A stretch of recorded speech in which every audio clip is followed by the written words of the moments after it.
The current women's division of WWE can really stir up conversation.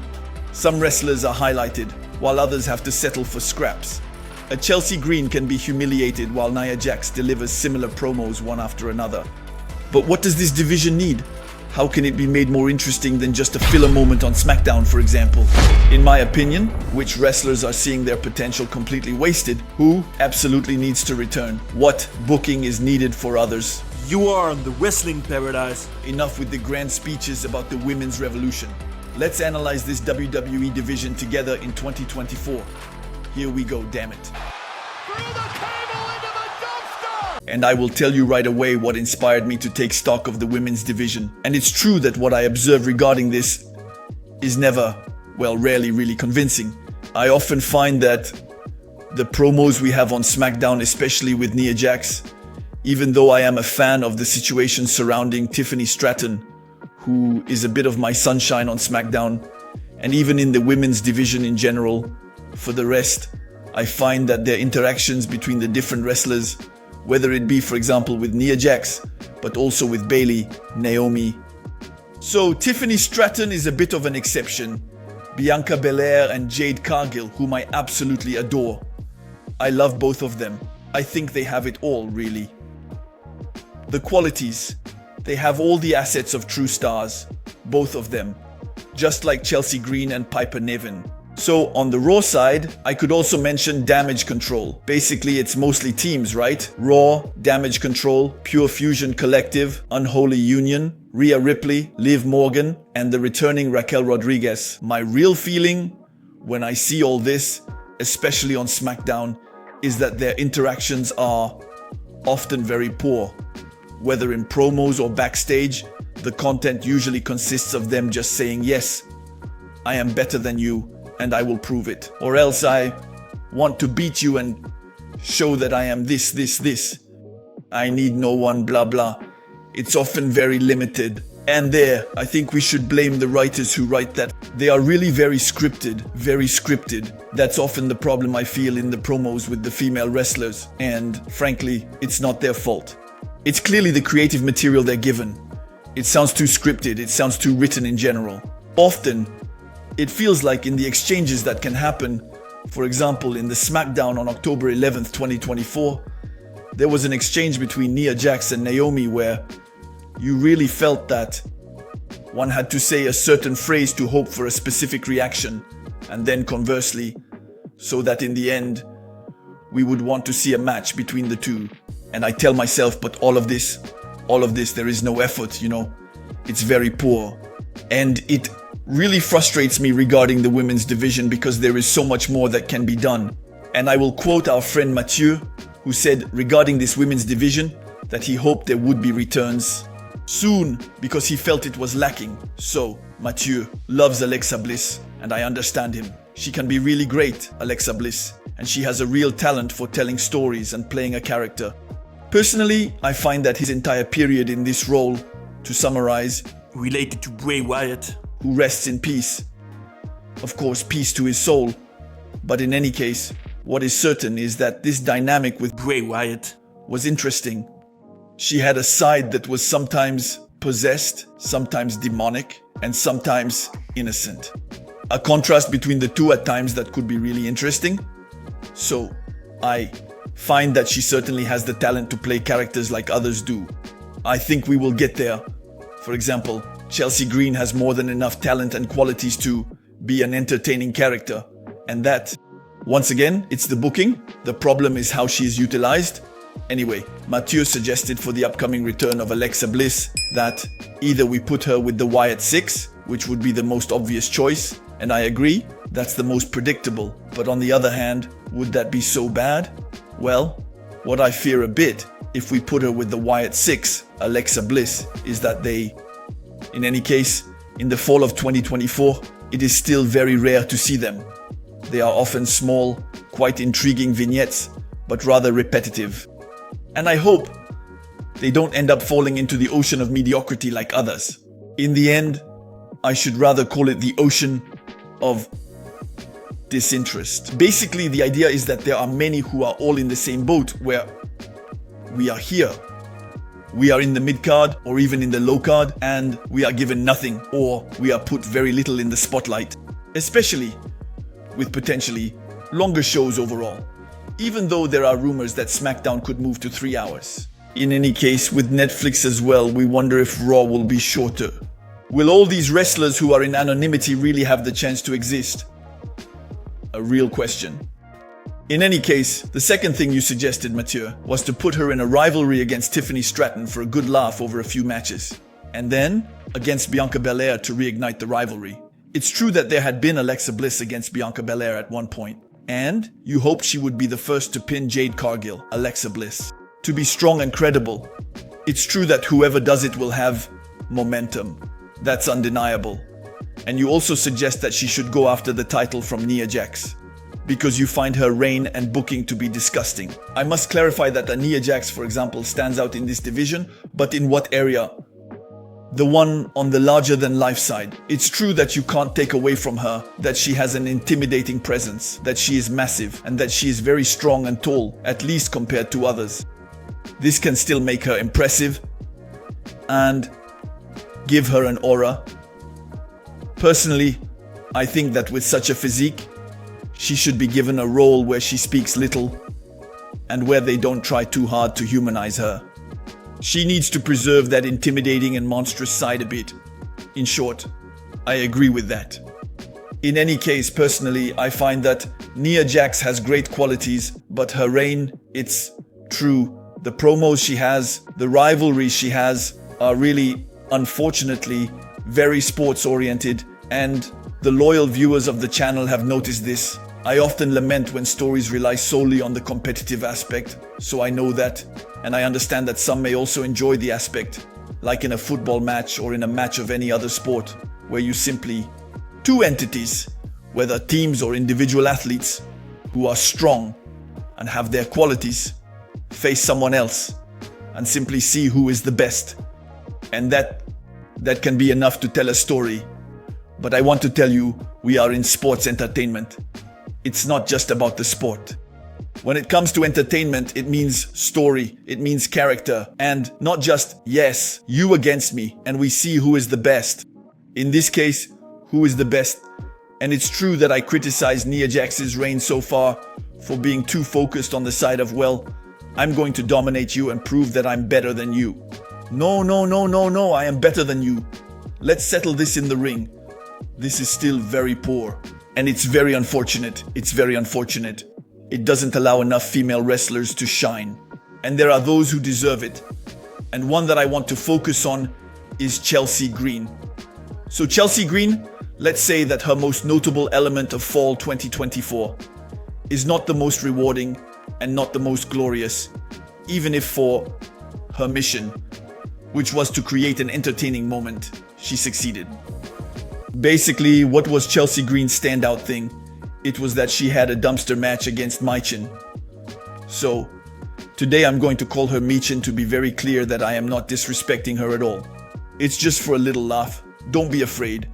But the fact is that Chelsea Green had a dumpster match against Michin, and she ended up, I want to say, covered in dirt.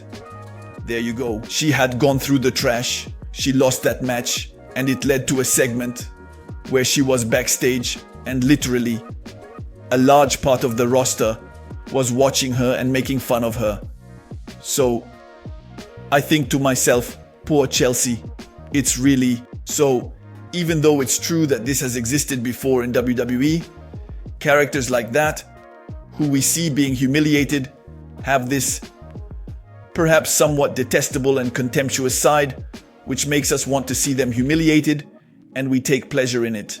I think, for example, of a Vicky Guerrero from the past, who we have seen in really delicate situations. But precisely because she was such a pest the rest of the time, we were licking our lips, I want to say, to see her in some dirt, for example. But on the other hand, I think Chelsea Green deserves better than that. We all agree on one thing, at least many feel it, that Chelsea Green, she is talented in the ring, capable of creating truly entertaining moments, and able to have a character.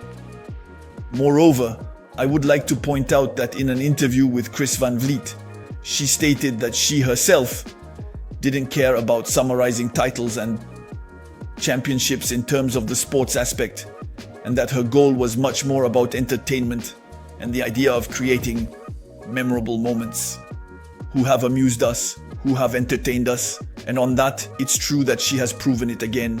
So in the fall, with this dumpster situation, she is more than capable of it, and she does it well.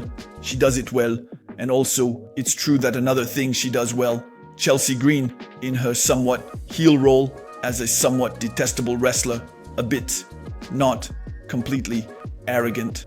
It's true that one might find that she has too many similarities with Tiffany Stratton, for example. Basically, two girls who, let's say, are quite similar, who are confident in themselves, and who, we could say, shine perhaps because of their arrogance. Sometimes it might be a bit too similar. Perhaps we should differentiate them more from one another so that they have the opportunity to truly shine on their own.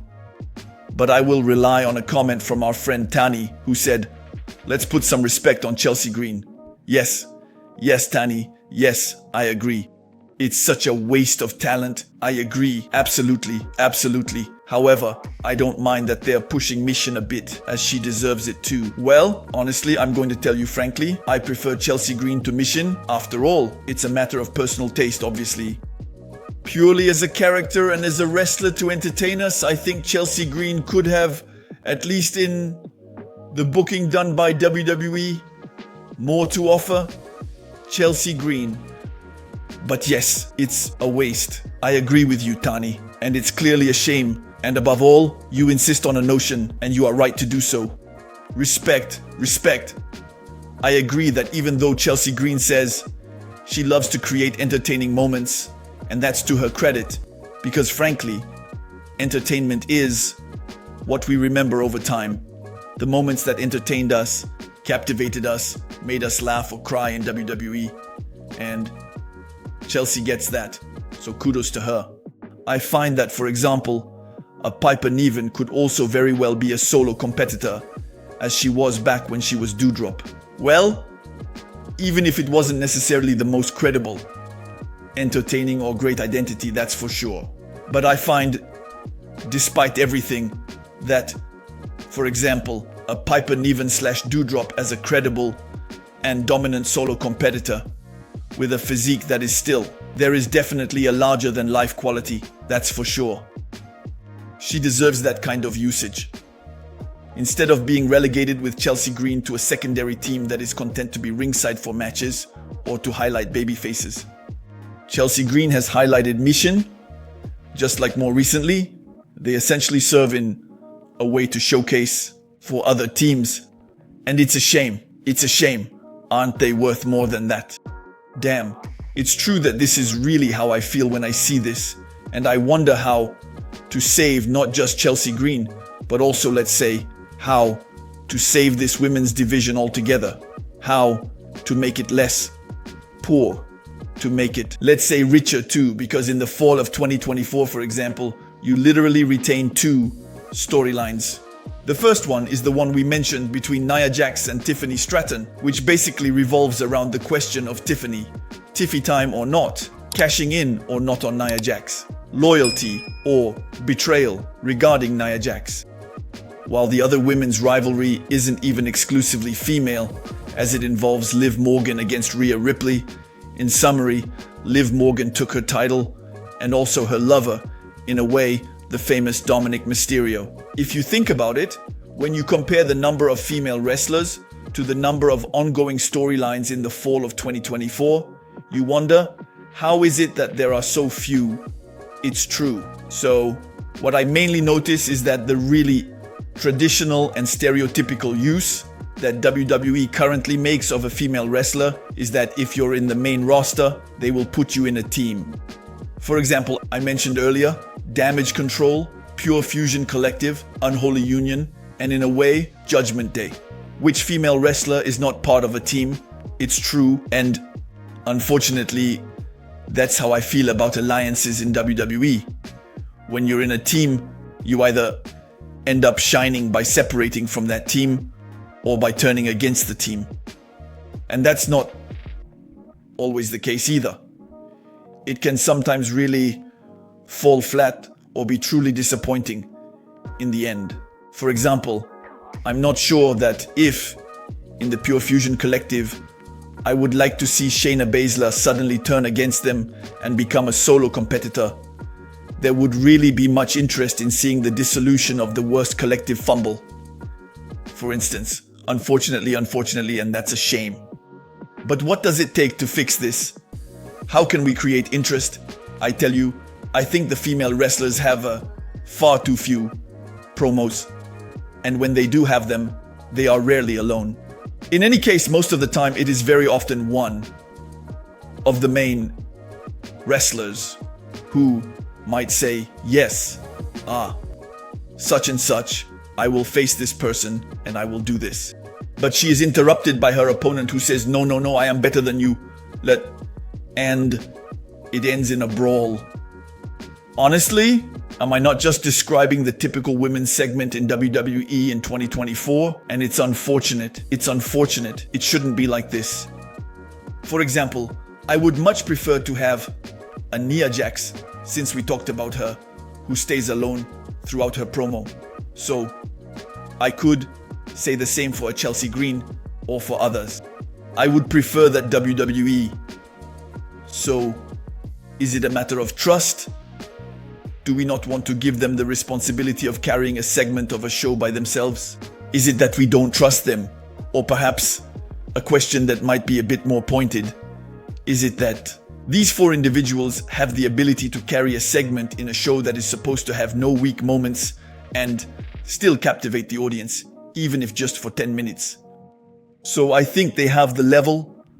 In any case, a Chelsea Green there, a Tiffany Stratton there, no doubt. Even others in reality, because often what we realize at WWE is that when once we give a little more freedom and expression to certain wrestlers, we think, but good grief, in fact, for all these years or all this time, I have seen them in this role and was bored. Basically, they bored me, or it was very limited, and then suddenly, poof, we let them speak and it's much more interesting. And I advocate for WWE to avoid making chicken coop interactions, like what often happens backstage, for example, when you have, a babyface saying to another, yes, I'm so excited.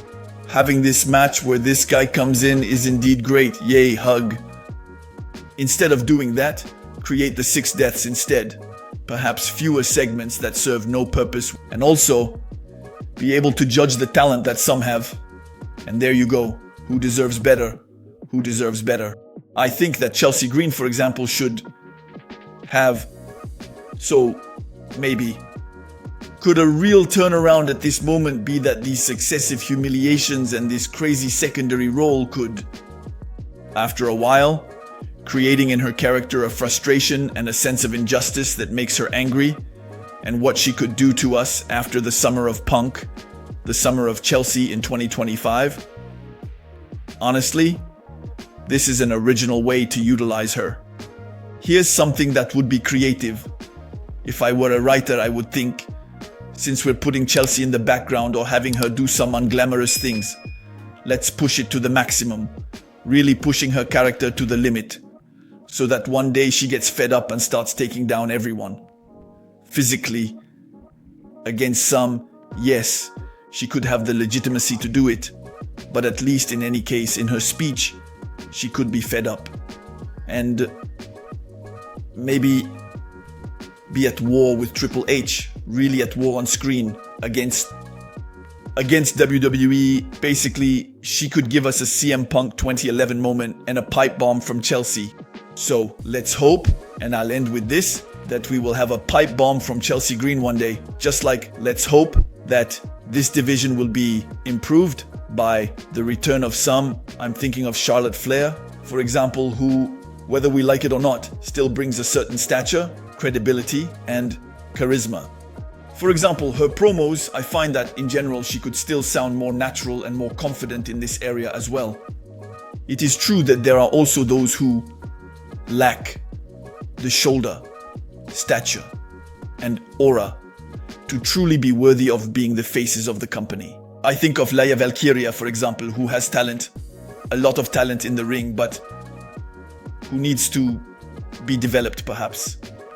Even if it might just be a matter of booking, I think a Charlotte Flair would do a world of good. Alexa Bliss would be a great addition for Mathieu's enjoyment. And a well-utilized Chelsea Green would also be fantastic for Tani. Let's stop wasting female talents. Give them the chance to exist. Provide them with real promos. And above all, give them real stories. And I imagine that at that moment, everything would be much more interesting. And we would no longer be in a very empty and superficial division. In any case, I count on you to give me your opinion on this situation. Do you, on the contrary, find that this women's division is fine as it is, that it is rather entertaining, that its very competitive rivalries are good, interesting? Tell me what you think, and then feel free to comment.